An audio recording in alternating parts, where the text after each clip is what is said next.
It is the battle of the notches, Android edition. So we looked at recently the Huawei P20 Lite, which we considered to be the everyday smartphone for most people. I mean, for a reasonable price, you have amazing specs in it. So I figured, what better way to see if it's worthy of the everyday smartphone title than comparing it to a flagship Pixel 3 XL. Now, a couple things you will note, this is the XL version, so it is a lot larger than the normal Huawei, but if you opt for the Pixel 3 non-XL version, you save $100, and it's roughly the same footprint as the Huawei P20. But let's get into the comparison. Let's see if it's worth it. The first thing we're going to be comparing between the two phones is the actual screen. On the Pixel 3, it features a 6.3 inch OLED panel compared to the 5.7 inch LED panel. Now, what that means is that you will get deeper, more saturated colors on the Pixel 3 versus on an LED panel. But from a basic viewpoint, when I first picked up this phone, I was impressed with how bright it seemed, how nice it looked. That looks pretty good. If you're someone who is not used to an OLED panel and you're picking up this screen for the first time, you'll be impressed. Especially if you're upgrading from a cheaper phone, it's good. It looks good. It's a vibrant screen. In broad daylight with the studio lights inside, I can see it perfectly fine, whereas on other phones, I'd have trouble with it. Another thing to note is that both of these feature the same build quality. You have tempered glass on the front, featuring a metal aluminum bezel on the side. The Pixel 3 just happens to be polished. And then on the back of it, you also have a tempered glass back, of course with the Pixel 3 having a matte finish near the bottom. Both of them offer a fingerprint recognition system to unlock your phone, which is very handy. They're both very quick. I will say the Pixel 3 is a bit faster. It's using the newer Pixel fingerprint reader, whereas the Huawei is using an older generation of it. Now, on the Huawei, you do have the added feature of using Face ID, which is something that the Pixel 3 just doesn't have built in. Face ID is a bit slower than using fingerprint, but if you're just looking at it from a table, it's a lot easier to unlock than having to pick up your phone or type in a password. Another thing to note is that both of these feature a notch. Look at those notches, Nathan. Look at those notches. Woo! Both of them are pretty much the same dimensions in terms of width to height. Of course, on the Pixel 3, it's just enlarged, so it does take up more of the screen. It's a nuisance, I would say. It's a pretty big notch, one of the largest notches I've ever seen. There are two very important things that the Huawei has that the Pixel 3 XL doesn't have, which could be a deal breaker for someone like you or I, Nathan, who likes to take a lot of photos. The Huawei, first of all, has a headphone jack at the bottom, a standard 3.5mm headphone jack. So if you are someone who likes to carry around headphones, doesn't like the wireless because you might lose them, that is a really good option for you. And secondly, on the side of it, the Huawei offers expandable storage, whereas on the Pixel 3, you're only limited to 120 gigabytes because Google wants you to use their cloud storages. On this, you can upgrade it to 256 gigabytes worth of storage, which is pretty good. If you want to download movies, take a lot of photos. Speaking of photos, how good is the camera? Now, Pixel 3 is known to have one of the best cameras in any smartphone, but the Huawei offers a higher resolution camera, which could offer up more detail. We have our trusty llama here to take some modeling photos. We are going to be including this red cup here just to add some extra saturation to see how the colors are reproduced on each phone. First up, we're gonna go with the Huawei phone, 16 megapixels. Let's see how juicy it looks. I'm just gonna do the auto exposure, see how well it captures it on its own. Focus on its eye, snap the picture. Ooh, satisfying click, as if you're taking a real photo. Here we are, Pixel 3 XL, same difference, same distance, I should say. Click on the eye, snap the picture. Let's see which one is better straight out of the camera. Nathan, first impressions. They look pretty similar, but I think the color really brings it out. The color. Ooh, so maybe Google's AI, its color technology. Let me see. So, right off the bat, let me look at these. So, I will say on the Huawei phone, things look a bit more magenta than they would on the Google. I'm gonna zoom in a bit. Let's zoom in to the eye. See how good the eye looks. Now, for some reason, you're able to zoom in more on the Google Pixel versus on the Huawei. I don't know why. the Huawei does have more megapixels to work with. Another thing I will say, in the highlights, the Huawei isn't able to retain some of that detail that is on the Pixel 3 XL, especially in that fluff, that blue fluff area. Both of them look pretty good. I will say Google's camera is just insane. I don't know. They do something with the processing of it. It just looks beautiful.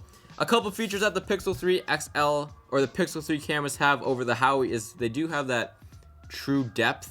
That's what they call it, the depth effect, the portrait effect that Apple sort of created. The Pixel 3 just does it a lot better than the Huawei. We tested the Huawei in its original unboxing, and it sort of missed some of the edges. It wasn't able to completely mask out the object, which is a bit of a bummer. Woo! Alright, selfie time! The Pixel 3 does have this really cool feature where you can make it into a groupie camera where it zooms out. So here's the standard zoom on the Pixel 3 XL. You can, of course, zoom that out. Look at that.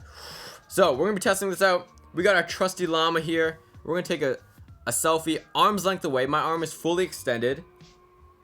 Ooh. Satisfying. Here we go. Huawei. Same thing. Same ordeal. Arm is fully extended, looking at myself. That looks very ghost-like. All right, smile. Nathan, thoughts? Pixel looks like more colorful, and the Yeah. Huawei looks pretty washed out. Yeah. One thing I will say is that the Huawei's front-facing camera isn't able to hold the highlights in as well as the Pixel 3. The Huawei, for some reason, makes me look a bit like a ghost, whereas the Pixel 3 sort of does a better job at keeping true to what real life shows. Also, you have that group camera, which, look at that. Look at the difference in how it's cropped. My arm was the same length apart, snapping the same photo. Look how much more people, more stuff you can fit in with the Pixel 3. Now, there is a difference of about $800 between these two phones, so keep that in mind. But if you are someone who loves taking photos, you cannot beat the Pixel 3 or the Pixel 3 XL. Both of them feature the exact same sensors. So let's talk about software for a little bit. One thing that I've grown to love when using Android phones is the stock Android experience. There's something about it, it's just super clean. There's less clutter. Both of these are rocking Android. This is using Android 8, whereas this is using Android 9 Pie. So there is a couple differences. To start, on the Pixel 3, it is using this new improved home button, something you'd find on an Apple device where you can swipe up from it, or you can switch apps quickly, or you can access your apps from it, or you can click it just to go home. On the Huawei, you do have more of a traditional setup. You have the home button, you have a back button, as well as a multi-app, recent app sort of functionality to it. Depends which one you like. You know what's up next, Nathan? What's the most important thing about any phone? YouTube. You know it. I know it. Ooh. PewDiePie versus T-Series. I'm clicking that. I'm interested. Is this max volume? That's not. Okay.